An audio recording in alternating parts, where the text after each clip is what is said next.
Hello बच्चों, कैसे हो सब लोग।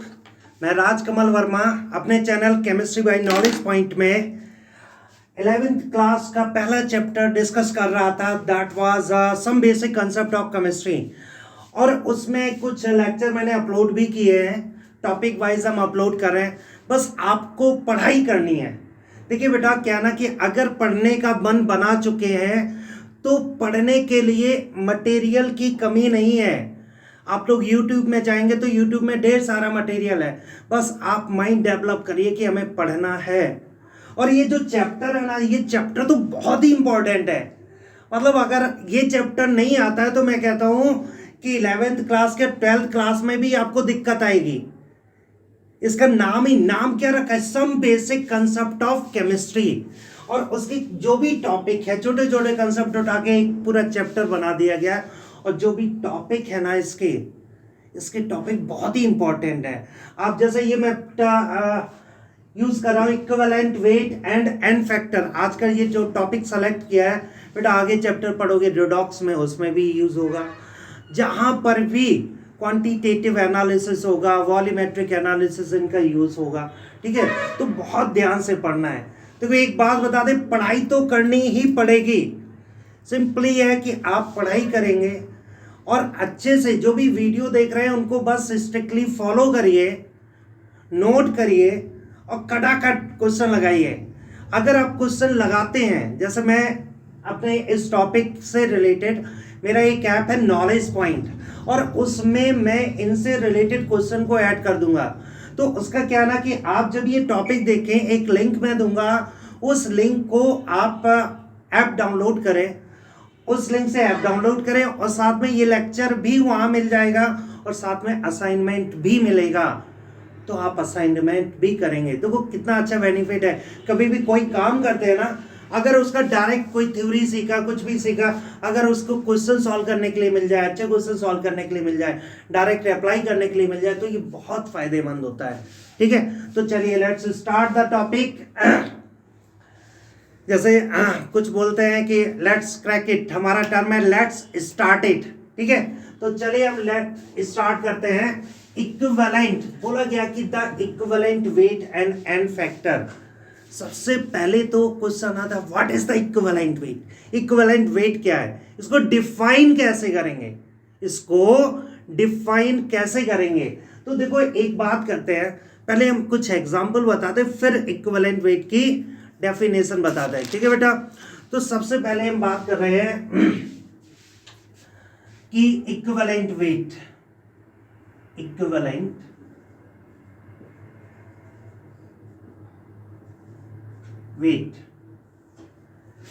जैसे हमने कहा कि कैल्शियम ले लिया। अच्छा, कैल्शियम का हाइड्राइड CaH2, आप लोग बहुत ध्यान से पढ़ेंगे। ये जो टॉपिक है बहुत ही इंटरेस्टिंग होने जा रहा है, बहुत मजेदार है। कैल्शियम हाइड्राइड ले लिया, एक ले लिया कैल्शियम ऑक्साइड, और एक ले लिया कैल्शियम क्लोराइड CaCl2। यहां से अगर मैं कैल्शियम देखो, कैल्शियम का एटॉमिक मास होता है 40। तो हमने कहा भाई कैल्शियम तो यहां पर 40 ग्राम है। और हाइड्रोजन सपोज हमने यहां कर दिया, हाइड्रोजन 2 एटम है तो 2 ग्राम हो गया। यहां पर कैल्शियम देखिए 40, ऑक्सीजन कितना है, दैट इज 16। यहां पर कैल्शियम दिया गया है, कैल्शियम दैट इज 40, और क्लोरीन कितना है 71। क्लोरीन का एटॉमिक मास होता है 35.5, 2 क्लोरीन है तो हमने लिख दिया 71। अच्छा, यहां से ये बताइए 2 ग्राम हाइड्रोजन कितने ग्राम ऑक्सीजन, कितने ग्राम कैल्शियम के साथ में है, क्या लिखा है बेटा, दैट इज 40 ग्राम। तो बताइए 1 कितने के साथ में होगा, दैट इज 20 ग्राम। ठीक है, तो हमने यहां से बता दिया कि 1 ग्राम हाइड्रोजन से कंबाइन होने वाला जो कैल्शियम है वो क्या है, दैट इज 20 ग्राम। फिर से देखिए ऑक्सीजन के बारे में, 16 ग्राम ऑक्सीजन कंबाइंड विद कितने के साथ में, अरे बेटा दैट इज 40 ग्राम। तो बताइए 8 ग्राम ऑक्सीजन कितने के साथ में होगा, 20 ग्राम के साथ में। बच्चे कितने के साथ में होगा, 20 ग्राम के साथ में।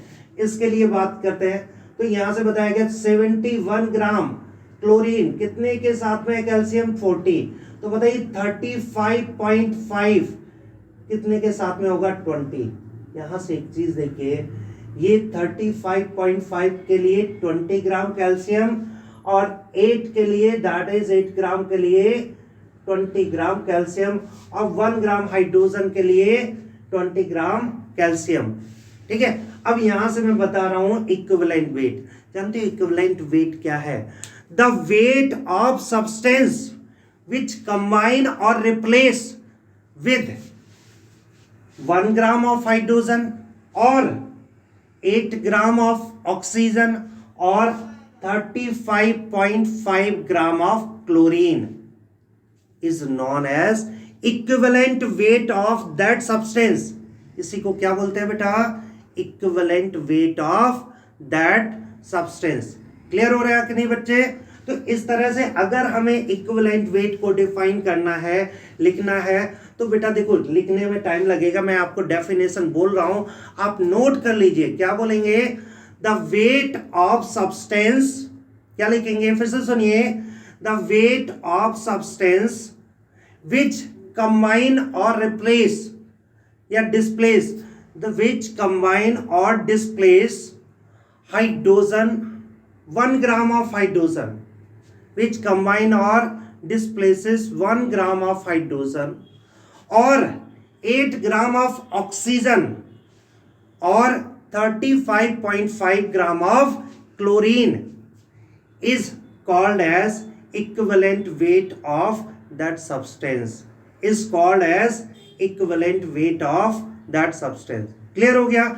ये डेफिनेशन है। तो अगर आपसे एग्जाम में डेफिनेशन पूछी जाए तो आप यही डेफिनेशन लिखेगा, पक्की बात, इसी तरह से नोट करेंगे। ठीक है बेटा? तो ये तो था इक्विवेलेंट वेट। अब आते हैं इक्विवेलेंट वेट कैसे डिटरमाइन करते हैं, डिटरमाइन का तरीका क्या होता है। तो देखिए हम बताते हैं equivalent wait, determination of equivalent weight, determination of equivalent weight।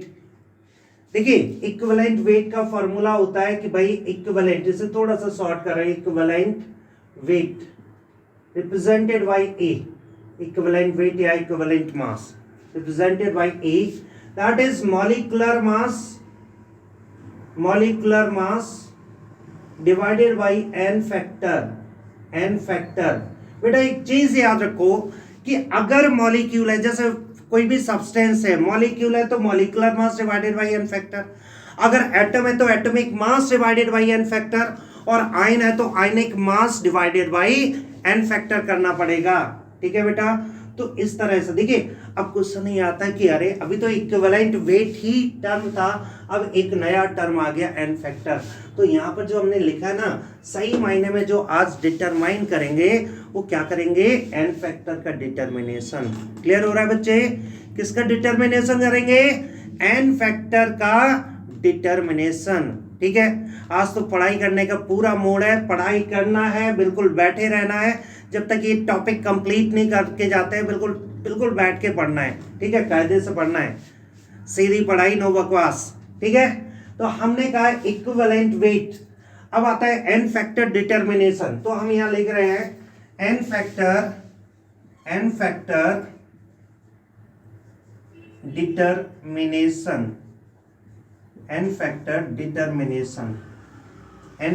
Determination. तो देखो बेटा क्या ना, एन फैक्टर जब डिटरमाइन करते हैं वो डिफरेंट केसेस के लिए डिफरेंट पैटर्न से डिटरमाइन करते हैं। जैसे मैंने कहा, सबसे पहला केस ले लिया हमने, ए पॉइंट फॉर एलिमेंट, किसी एलिमेंट के लिए एन फैक्टर क्या होगा? तुरंत लिखेंगे एन फैक्टर इक्वल्स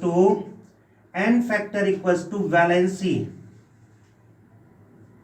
किसी भी एलिमेंट के लिए एन फैक्टर क्या बनाएंगे? Valency. Bond formation capacity, combining capacity, कितने बॉन्ड बना रहा है, that is the valency, that is the capacity. तो आप बताइए, जैसे हमने फॉर एग्जांपल लिया, हमने कहा कि फॉर एग्जांपल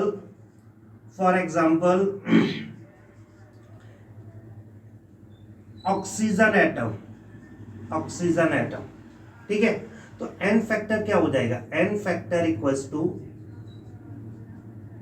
टू वैलेंसी और दैट इज इक्वल्स टू 2। तो बताइए E of oxygen atom, equivalent mass of oxygen atom क्या हो जाएगा, एटॉमिक मास। क्या लिखेंगे बेटा, हमने पहले ही बोला था अगर मॉलिक्यूल है तो मॉलिक्यूलर मास, एटम है तो एटॉमिक मास। क्या लिखेंगे, atomic mass divided by n factor that is equals to कितना हो जाएगा बेटा, that is 16 divided by n factor. देखिए ऑक्सीजन की वैलेंसी कितनी होती है 2, n फैक्टर 2 हो गया 2, तो आ गया 8। क्लियर हो गया कि नहीं, इक्विवेलेंट मास। ऐसे ही हम सॉल्व कर लेते हैं बेटा, देखो ऐसे ही डायरेक्ट एग्जांपल लेके फिर से एक एग्जांपल लिया, E ऑफ नाइट्रोजन। तो बच्चे सभी को पता है नाइट्रोजन कितने बॉन्ड बनाता है, एग्जांपल तुरंत दिमाग में आता है, अरे अमोनिया में नाइट्रोजन कितने बॉन्ड बना रहा है, 3 बॉन्ड बना रहा है। इसका मतलब क्या होगा, वैलेंसी 3 होगी। तुरंत करेंगे n फैक्टर, मतलब atomic mass divided by n factor और एटॉमिक मास इसका है 14, n फैक्टर। वैलेंसी कितनी होती है नाइट्रोजन की, 3, तो इसे लग दिया 3। तो ये कितना हो जाएगा, देखो 3 4 12, 4 पॉइंट कितना बचेगा 2, 20 हो गया, 3 4 3 6 18, 4.66 इस तरह से रिप्रेजेंट करें, 4.66 या 4.67 कर दो, ठीक है, 666 दैट इज 4.67 हमने कर दिया। ओके, तो हमने अभी क्या सीखा, इक्विवेलेंट वेट ऑफ एलिमेंट, एक पैटर्न, एक केस। फिर से आता है दूसरा केस नंबर, हम सेकंड की बात करें, case number B. Case number हम बी के बारे में बात कर रहे हैं कि देखिए सेकंड केस दिया गया है फॉर आयन के लिए। देखो आयन के लिए क्या हो गया, इक्विवेलेंट मास E ऑफ, पहले तो हम बात करें n factor equals to charge at ion, और जानते हो ओनली मैग्नीट्यूड, ओनली मैग्नीट्यूड। तो यहां से मतलब चार्ज प्लस माइनस से मतलब नहीं है, सिर्फ मैग्नीट्यूड। फॉर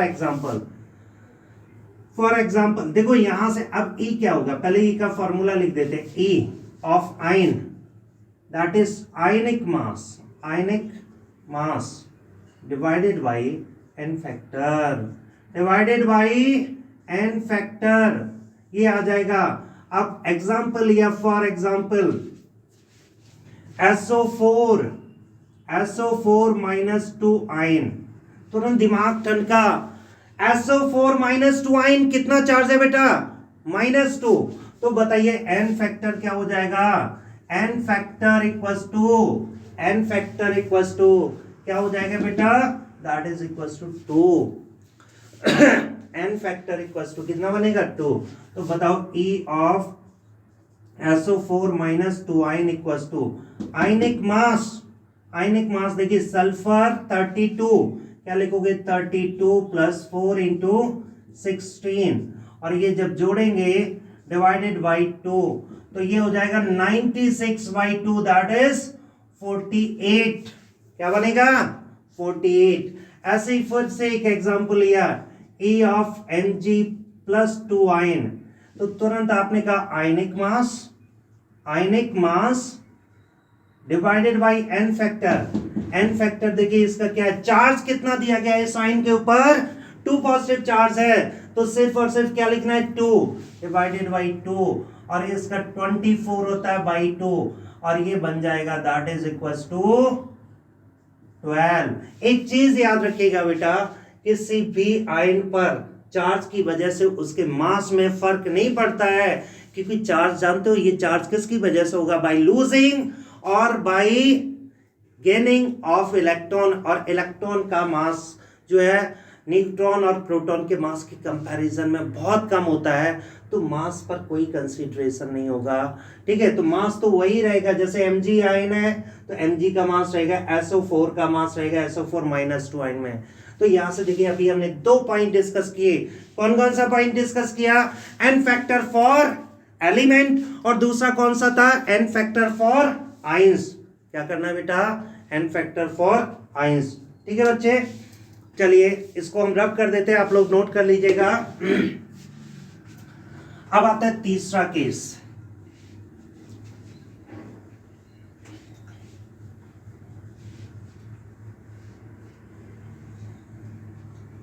तीसरा केस, थर्ड केस क्या है? N factor for salt. Third C case, n factor for salt. तो एक चीज याद रखिएगा बेटा कि जो सॉल्ट होगा उसका ओवरऑल जो चार्ज होगा, ओवरऑल चार्ज वो न्यूट्रल होगा। अब हम सॉल्ट के बारे में बात कर रहे हैं, एन फैक्टर फॉर सॉल्ट। तो यहां से हम बात करेंगे कि एन फैक्टर इक्वल्स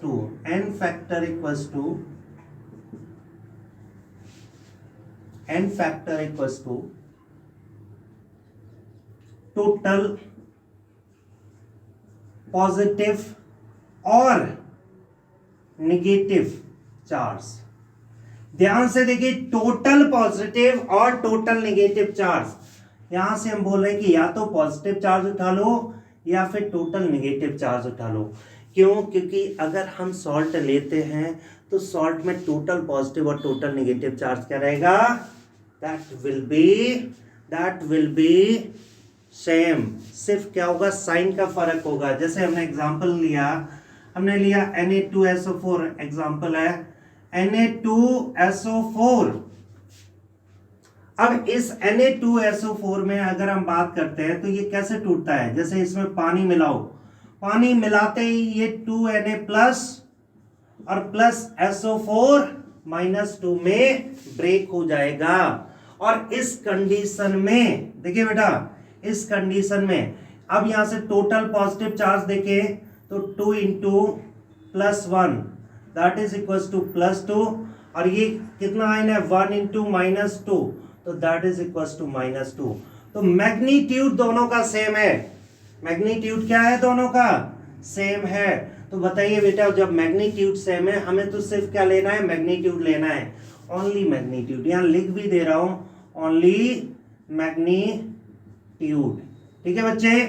तो E of Na2SO4 equals to, अब यहां से देखिए ये क्या होगा? एक्चुअली सॉल्ट वगैरह के लिए फॉर्मूला मास यूज करते हैं वर्ड, तो लिख दिया हमने formula mass divided by n factor, और दैट इज इक्वल टू, देखिए सोडियम ये कितना बनेगा? 2 इंटू 23, और SO4 का निकाल चुके हैं दैट इज 96, ठीक है। और डिवाइडेड बाई क्या करेंगे? एन फैक्टर आ गया 2, तो देखिए 46 प्लस 96 डिवाइडेड बाई 2, तो ये हो जाएगा 142 डिवाइडेड बाई 2, और दैट इज इक्वल टू 71। क्या आएगा बच्चे? 71 आएगा। क्या आएगा? 71। इस तरह से देखिए किसी सॉल्ट के बारे में भी, सॉल्ट का भी हम क्या निकाल सकते हैं? एन फैक्टर निकाल सकते हैं। ऐसे ही हमने लिखा E ऑफ AlCl3। तुरंत आप सोचो AlCl3 कैसे टूटेगा? Al+3 आयन और C3Cl- आयन। तो बेटा अगर ये टूटता है तो अगर हमें ये सॉल्व करना पड़े तो तुरंत हम करेंगे, that is formula mass of AlCl3 divided by n factor क्या आएगा? इसका 3 आएगा।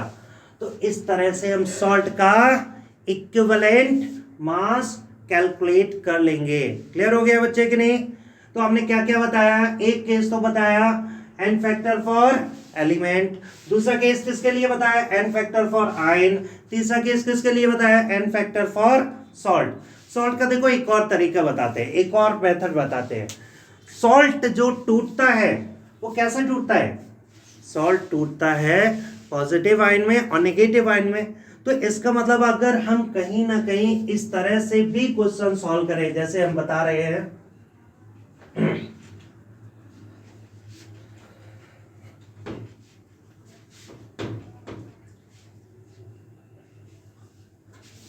जैसे हम बता रहे हैं कि भाई अगर हम सॉल्व करते हैं इस पॉइंट में, जैसे हमने कहा ई ऑफ सॉल्ट, तो आप जानते हो क्या करें, ई of cation plus E of anion.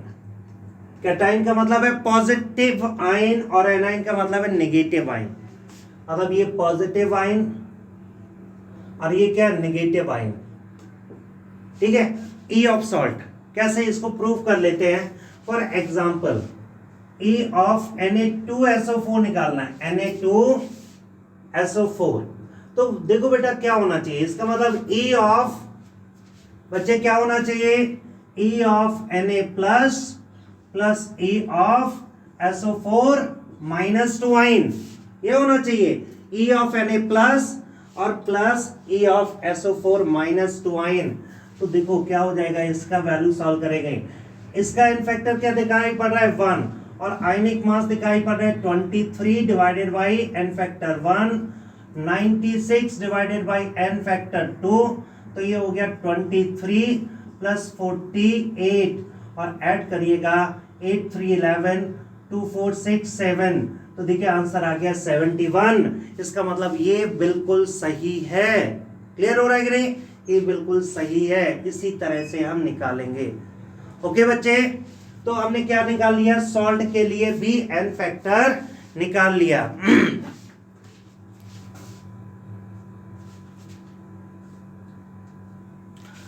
अब आता है एन फैक्टर में, एन फैक्टर फॉर एसिड, बहुत ही इंपॉर्टेंट है, मजेदार है, इसमें बहुत मजा आएगा।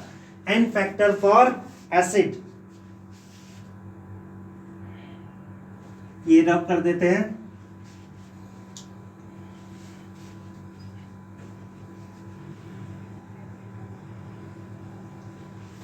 N factor for acid,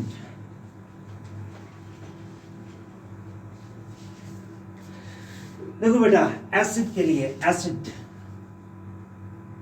acid ध्यान से देखना इसको। एसिड के लिए एक टर्म होता है कि भाई एन फैक्टर इक्वल्स टू, देखिए उल्टा होता है, बेसिसिटी ऑफ एसिड। एसिड है तो इसके लिए टर्म यूज कर रहे हैं basicity, that is basicity of acid. अब तुरंत दिमाग ठनकता है, माथा ठनक जाता है कि व्हाट इज द बेसिसिटी, एक नया टर्म आ गया। बेसिसिटी जानते हो क्या होता है, कि जब भी किसी एसिड को ना पानी में डालते हैं तो वो जितना H प्लस आयन को डिस्प्लेस करता है, मतलब H प्लस आयन निकाल देता है, तोड़ देता है, पानी में रिलीज कर देता है, वो उस एसिड की बेसिसिटी है। ठीक है, मतलब आप क्या बोलेंगे, जैसे यहां पर एग्जांपल लिख रहे हैं, एग्जांपल लिख लिया कि हमने H2SO4 को किस में डाल दिया, पानी में, एक्वस में, तो ये कन्वर्ट होता है 2H प्लस आयन एक्वस और SO4 minus 2 ion that is aqueous. तो जानते हो ये जो 2H आयन दे रहा है, तो आप बोलेंगे कि basicity equals to 2H plus ion देने की वजह से। क्लियर हुआ कि नहीं। यहां से देखिए बेसिसिटी कैसे लिख सकते हैं, बेसिसिटी का मतलब हो गया है number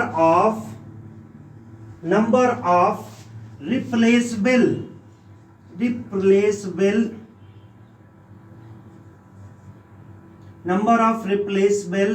H plus ions in aqueous solution is known as basicity of acid, is known as basicity of acid। जैसे यहाँ H2SO4 को पानी में डाला तो 2H प्लस आयन दिया, कितना दिया बेटा, 2H प्लस आयन। तो बताइए बेसिसिटी कितनी बन जाएगी, 2 बन जाएगी। बेसिसिटी क्या होगी, 2। अब जब आपको एन फैक्टर पता ही चल गया है तो तुरंत आप करेंगे E of H2SO4 equals to molecular mass of H2SO4 divided by n factor, और n फैक्टर यहां पर ये n फैक्टर निकाल चुके हैं हम, n फैक्टर क्या है निकाल चुके हैं, दैट इज इक्वल्स टू 2। तो 98 इसका मॉलिक्यूलर मास होता है 98 डिवाइडेड बाई 2, और that is equals to 49। Answer क्या आएगा बेटा, that is equals to 49। Clear हो गया ना। तो हम क्या निकालेंगे, equivalent mass of H2SO4 is 49। ऐसे और भी निकालेंगे, जैसे हमने कहा E of acetic acid CH3COH, तुरंत दिमाग में आना चाहिए कैसे टूटेगा, इसको हमने साइड में लिख दिया। CH3COH break into CH3CO minus और प्लस H प्लस। तो एक H प्लस आइन दिया किसमें, एक्वस सॉल्यूशन में, एक H प्लस आइन प्रोवाइड किया। तो बताइए n फैक्टर क्या होना चाहिए। लग रहा है कि 4 हाइड्रोजन है, 4 H प्लस आइन मिलेंगे, नहीं, जो ऑक्सीजन से जुड़ा हुआ हाइड्रोजन होता है वही टूटता है, वही एसिडिक होता है। तो यहां से n फैक्टर क्या हो जाएगा बेटा, n factor equals to 1, n factor equals to 1। अब देखिए इसका मॉलिक्यूलर मास डिवाइडेड बाई, और इसका n फैक्टर होगा 1, तुरंत आप लिखेंगे n फैक्टर 60, मॉलिक्यूलर मास होता है 1, तो आंसर आ गया 60। इस तरह से करेंगे, इस तरह से हम करेंगे। क्लियर हो गया कि नहीं। देखो बेटा, जब भी हम पढ़ाई करते हैं तो बीच में एक टॉपिक कवर करें तो उसे पूरा कवर करें। अब यहां से हम ये कर रहे हैं तो इसे आप पूरा पढ़िए, और पूरा पढ़ेंगे तो इसके क्वेश्चन बड़े आसानी से लगा सकते हैं। ठीक है बेटा। तो चलिए इसके देखो कुछ स्पेशल केस है, some special cases of for acids, बहुत इंपॉर्टेंट है, कंपटीशन में भी क्वेश्चन आता है ऐसे। ठीक है, एक पॉइंट आता है, एक पॉइंट है, स्टार बना के लिख रहा हूं, दैट इज H3BO3 और BOH का होल थ्राइस, इसे बोलते हैं ऑर्थो बोरिक एसिड। अब आपको ऐसा लग रहा होगा कि भाई इसके पास 3 हाइड्रोजन हैं, तो 3 हाइड्रोजन की वजह से ये n फैक्टर इसका 3 होना चाहिए, ऐसा लग रहा है, लेकिन यहां तो ऐसा होता नहीं है, स्पेशल केस में डाला है। जानते हो ये क्या करता है, जैसे ही पानी में BOH का होल थ्राइस डाला जाए, एक्वस मीडियम में H2O लिख दिया, H2O, तो जानते हो ये क्या करता है, ये इसे ना आप पढ़ोगे, एक चैप्टर आएगा केमिकल बॉन्डिंग, इसका ना ऑक्टेट इनकम्प्लीट होता है, तो ये क्या ना इलेक्ट्रॉन का बुक्कड़ होता है। ये क्या करता है, ये H2O के पास जाके अटैक करता है और वहां से एक OH को खींच लेता है, और जब ये OH को खींच लेगा तो ये बनता है BOH का होल 4 माइनस और प्लस H प्लस आयन। जानते हो क्या हुआ, अब यहां से आप ये देखो, इस BOH के होल थ्राइस ने अपना हाइड्रोजन नहीं दिया, अपना H प्लस आयन नहीं दिया, लेकिन चालाक कितना है, क्रेडिट पूरा लेगा ये कि भाई मेरी वजह से H प्लस आयन निकला है ना, तो मेरा जो n फैक्टर होना चाहिए वो 1 होना चाहिए। तो यहां पर एक क्वेश्चन पूछा जाता है कि कोई ऐसा सब्सटेंस बताओ जो अपना प्रोटॉन नहीं देता है, अपना हाइड्रोजन आयन नहीं देता है, लेकिन फिर भी उसका n फैक्टर होता है। तो ये आ गया BOH का होल थ्राइस। ये क्या करता है, अपना H प्लस आयन नहीं देता है, निकलवाता है किससे, वाटर मॉलिक्यूल से। ये जब ये अटैक करेगा तो बनेगा BOH का होल 4 माइनस और H प्लस, और एक H प्लस निकलने की वजह से इसका n फैक्टर होगा 1। तो E ऑफ BOH का होल थ्राइस इक्वल्स टू क्या हो जाएगा, मॉलिक्यूलर मास डिवाइडेड बाई 1। ठीक है बेटा, जो मॉलिक्यूलर मास होगा वही उसका इक्विवेलेंट मास हो जाएगा। एक तो ये स्पेशल केस में आता है। ठीक है, और भी केसेस हम बताते हैं बेटा, बहुत ही इंपॉर्टेंट है और क्वेश्चन पूछे भी इनसे जाते हैं। Special cases for hydrogen for acid चल रहा है, स्पेशल केसेस फॉर एसिड। जैसे हमने हमने कहा एक केस लिया, सेकेंड केस है H3PO4, H3PO3 और H3PO2, इनके n फैक्टर क्या होंगे? n फैक्टर इसका मैं लिख दे रहा हूं, फिर एक्सप्लेन करूंगा। देखो जानते हो इसका n फैक्टर क्या होगा? इसका n फैक्टर है दैट इज 3, दैट इज 2 और दैट इज 1। क्वेश्चन ये आता है कि भाई ऐसा क्या है? दिमाग में ही ऐसा लगता है कि अरे भाई 3 तो हाइड्रोजन सभी के पास हैं, फिर सबके साथ पार्शियलिटी कैसे हो रही है? भाई ऐसा क्यों हो रहा है? तो जानते हो ये कहाँ से आता है? स्ट्रक्चर से आता है बच्चे। कहाँ से आता है? स्ट्रक्चर बेस्ड क्वेश्चन है।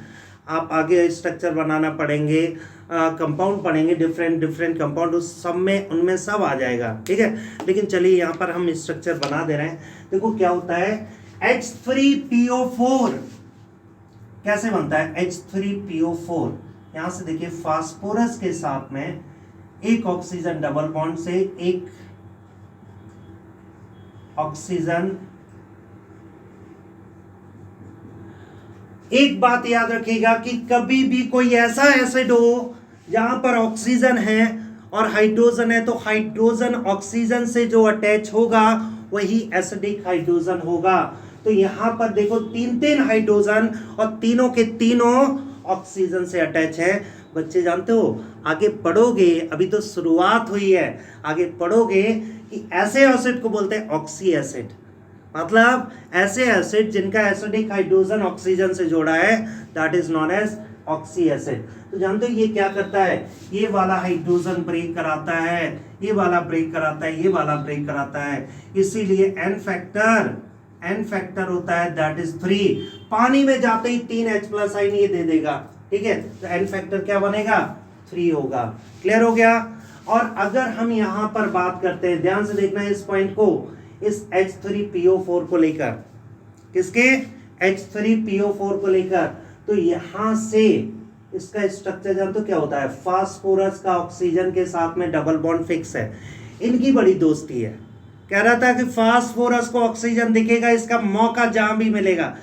फास्फोरस और ऑक्सीजन की बहुत जबरदस्त दोस्ती होती है, जहां मौका मिलेगा वो सिंगल बॉन्ड बनाता है और जैसे ही मौका मिलेगा तुरंत डबल बॉन्ड बना लेगा। तो फास्फोरस यहाँ पर एक ऑक्सीजन को तो डबल बॉन्ड बना के रखता है। अब आता है पग, देखो फास्फोरस के यहाँ 5 बॉन्ड बनने हैं, फिक्स है, तो यहाँ पर क्या करेगा? अब बचे 2 ऑक्सीजन, एक OH और एक OH, और एक हाइड्रोजन बचा, डायरेक्ट लगा दो। तो यहीं से दिमाग, देखो यहाँ पर दिमाग लगाना है, यहाँ पर अपनी एक पीठ ठोंकना है, कहना है भाई हम तो इंटेलिजेंट हैं।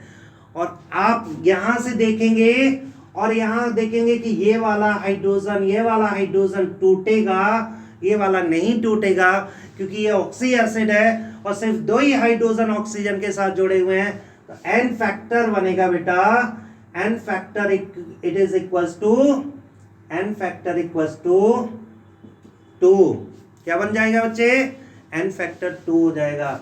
और H3PO2 के बारे में बात करते हैं, तो यहां पर देखो फिर से वही काज, यहाँ पर एक OH लगा दिया और एक H लगा दिया, एक H लगा दिया, यहाँ से सिर्फ एक हाइड्रोजन टूटेगा।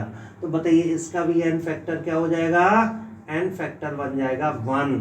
तो ये क्वेश्चन जरूर ध्यान रखिएगा, ये बहुत ही इंपॉर्टेंट है, बहुत ही इंपॉर्टेंट है। ये पूछा जाता है कि किसमें क्या एन फैक्टर होगा। जब एन फैक्टर पता चल गया तो हम क्या निकाल सकते हैं? मॉलिक्यूलर मास निकाल सकते हैं।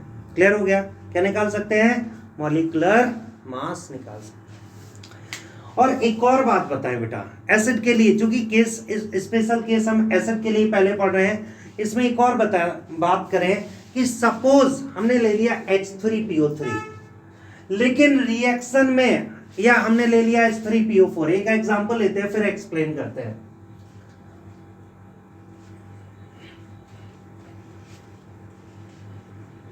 एक एग्जांपल लिया हमने, एग्जांपल लिया रिएक्शन का, हमने लिखा कि भाई H3PO4 plus NaOH convert into NaH2PO4 plus H2O। जान तो क्या हुआ? ध्यान से देखिए इस पॉइंट को, एक एग्जांपल लिया रिएक्शन बेस, अब आप ये कहोगे कि नहीं सर कुछ भी हो जाए H3PO4 का तो n फैक्टर क्या है, 3 है, ये तो अभी आपने बताया। अरे हमने बताया है, लेकिन साथ में ये भी तो बता रहे कि अब रिएक्शन के बेस पर भी होता है। कैसे होता है कि यहां पर इसके पास भले ही 3 हाइड्रोजन है, लेकिन जान तो क्या कर रहा है, सिर्फ अपना एक हाइड्रोजन इसको दे रहा है, एक हाइड्रोजन OH को लेकर H2O बना रहा है, अभी भी 2 हाइड्रोजन बचे हुए हैं। फिर से ध्यान से देखो, 3 हाइड्रोजन भले ही है, लेकिन रिएक्शन में सिर्फ एक हाइड्रोजन दे रहा है और 2 हाइड्रोजन अभी भी बचे हुए हैं। तो जानते हो इसका n फैक्टर क्या होगा, n फैक्टर होगा 1। यानी कि ये रिएक्शन भी अगर आपको रिएक्शन दी गई है तो उसमें देखना पड़ेगा कैसे n फैक्टर चेंज हो सकता है। फिर से देखिए, हमने लिखा H3PO4 plus 2NaOH convert into Na2HPO4 और प्लस H2O। तो देखो बेटा, यहां पर 3 हाइड्रोजन में से 2 हाइड्रोजन दे दिए, तो यहां जब तो क्या बनता है, Na2HPO4 बनता है। क्या बनता है, Na2HPO4 का फॉर्मेशन होता है। और यहां से देखिए 2 हाइड्रोजन दिए हैं, तो n फैक्टर क्या बनेगा बेटा, n फैक्टर होगा 2। और इसी तरह से अगर हम कहें H3PO4 प्लस 3NaOH और कन्वर्ट इनटू Na3PO4 सॉरी और प्लस H2O, यहां से 2H2O लिख दो, यहां पर 3H2O लिख दो। तो देखिए बेटा क्या किया इसने, 3 के तीनों हाइड्रोजन दे दिए। अब n फैक्टर क्या होगा बेटा, n factor that will be 3। तो याद रखिएगा n फैक्टर कैसे निकालते हैं। क्लियर हुआ कि नहीं? तो आप अगर रिएक्शन दी गई है तो ये चेक करना है कि H प्लस आइन कितना जा रहा है और उसी के हिसाब से n फैक्टर निकालेंगे। और जब n फैक्टर आ जाएगा तो क्या आ जाएगा, n फैक्टर आ जाएगा तो फिर इक्विवेलेंट मास आ जाएगा। मतलब equivalent mass equals to that is molecular mass divided by n factor. एक केस और अभी डिस्कस करेंगे, क्योंकि ये जो टॉपिक लिया है हमने 11th class, specially 11th class के लिए है। अगर ओवरऑल नीट या IIT JEE के लिए लेते तो उसमें रिडॉक्स भी इंक्लूड कर देते, तो रिडॉक्स अभी नहीं इंक्लूड करना है, ऑक्सीडेशन स्टेट अभी नहीं इंक्लूड करना है। तो एक केस और देखते हैं फॉर बेस। तो फॉर बेस, अब देखिए नंबर कौन सा है, नंबर अपने हिसाब से डाल लीजिएगा। n factor equals to acidity of base. हम n फैक्टर लिख रहे हैं बेटा, क्या लिखेंगे, एसिडिटी ऑफ बेस। और ये एसिडिटी क्या होगा, फिर वही कहानी, यहां से देखो डेफिनेशन में बोल रहा हूं, एसिडिटी क्या होगा, the number of replaceable OH minus ion in aqueous solution is known as acidity of base. ठीक है, डेफिनेशन आप फिर से सुन लीजिए, the number of replaceable OH minus ion in aqueous solution is known as acidity of base. For example हो गया NaOH को एक्वस मीडियम में डालते हैं तो Na plus aqueous plus OH minus aqueous में कन्वर्ट होता है। ठीक है, तो यहां से देखिए एक OH माइनस साइन दिया तो तुरंत आप करोगे n factor equals to that is 1। तो E of NaOH equals to क्या हो जाएगा, मॉलिक्यूलर मास 40 डिवाइडेड बाय 1, तो दैट इज 40। ऐसे ही अगर हम बात करें E of calcium hydroxide CaOH का उल्टाइज एक्वस मीडियम, तो तुरंत आप करेंगे ये क्या हो जाएगा, molecular mass divided by that is 2 OH आइन, पानी में जाते ही ये 2 OH आइन में टूट जाएगा, डिवाइडेड बाय 2 हो जाएगा। ठीक है बेटा, तो ये हमने सारे n फैक्टर डिस्कस कर दिए। ठीक है, कि क्या क्या n फैक्टर होते हैं, कैसे इक्विवेलेंट मास निकालते हैं। ठीक है बेटा, तो इस तरह से आपको पढ़ना है।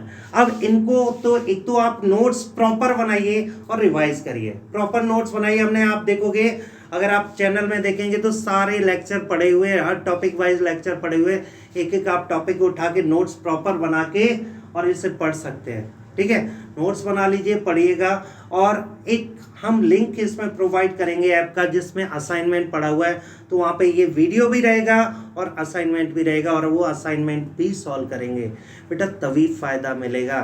ठीक है, तो आज का लेक्चर यही रखते हैं। आई थिंक मज़ा आया होगा आपको। इंजॉय करिए, पढ़ाई करिए, और फिर मिलते हैं नेक्स्ट लेक्चर में। ओके बेटा, गुड लक।